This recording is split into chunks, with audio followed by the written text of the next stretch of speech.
Hello everyone and welcome back to another Sunday episode. First thing is first. I love the new tropical flavors. Today I want to talk about something that we all strive to achieve, but I feel like so many of us have different connotations when we describe it. Of course, what I'm talking about is financial freedom.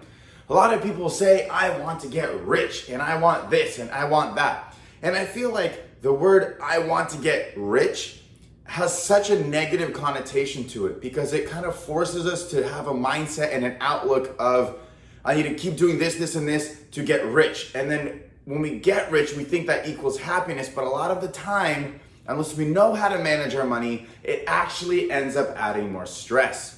So rather than the word rich, I like to use the word wealthy. And wealthy to me means I could do what I want when I want. If I want to go get something, I don't have to count how much money I can spend. That is my goal.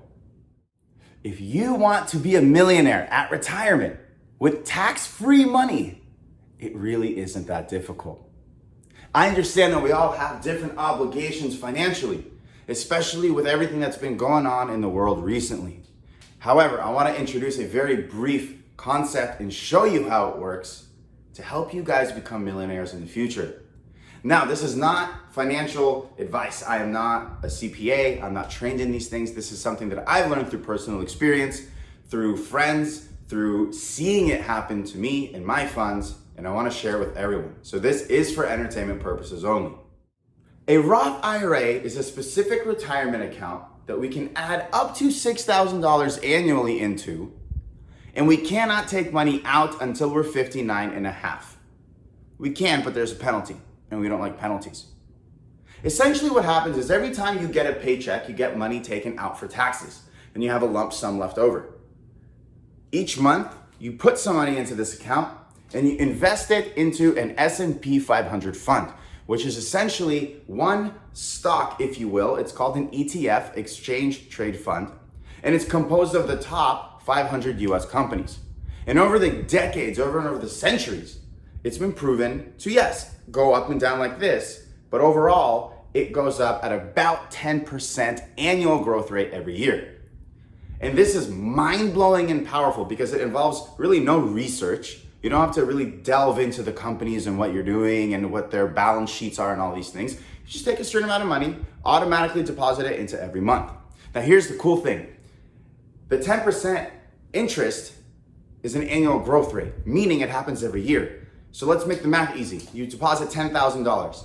The first year at the end, 10% of 10,000 is 1,000. You're gonna have 11,000 at the end of the year. The second year, you're now going to have 10% interest on $11,000, not the initial 10. So I want to show you the power of compound interest and how it works. Let's say we just opened an account and our starting balance is $0. And as I mentioned, the annual growth rate is about 10% on average every year. And we're going to invest this for 40 years. I'm in my early 30s, so that's why I picked 40. Let's say that every single month we only put in $250 and nothing else for 40 years. After 40 years passes by, you're gonna have a profit of $1.46 million.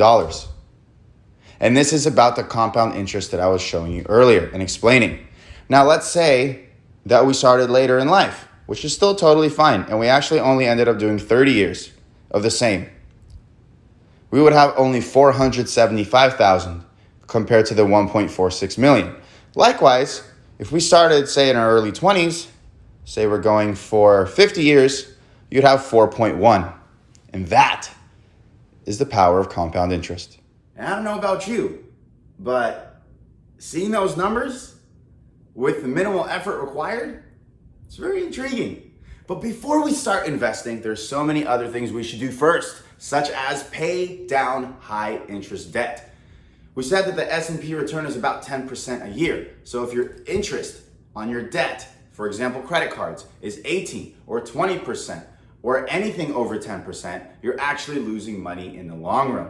So it is more important to pay down that debt first. I understand it's fun to watch Netflix and Hulu and Disney Plus and Apple TV and everything else that there is. But do we really need to have all of those subscriptions on a monthly basis? One of the easiest ways to save money each and every month is to make a list of everything that is a necessity. This includes rent or a mortgage, possibly a car payment, groceries, going out and living life and having a good time, subscription services, things like the gym, and anything else we can think of. But as soon as we write that list down, we can visually see what we're spending our money on. And then we can say, you know what? I love my gym because it has marble floors and they welcome me and bow down to me every time I come in. But is that really a necessity? When I can pay $30 a month for a gym that's equally as effective, it's just not as nice, if you will. And that's a 70% savings every month right there. So I encourage everyone to make that list. Write down the things that you spend and see where you can cut some costs.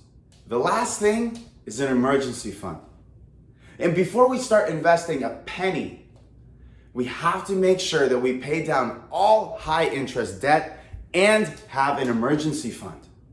An emergency fund is something that lasts us for at least 6 months, potentially even a year.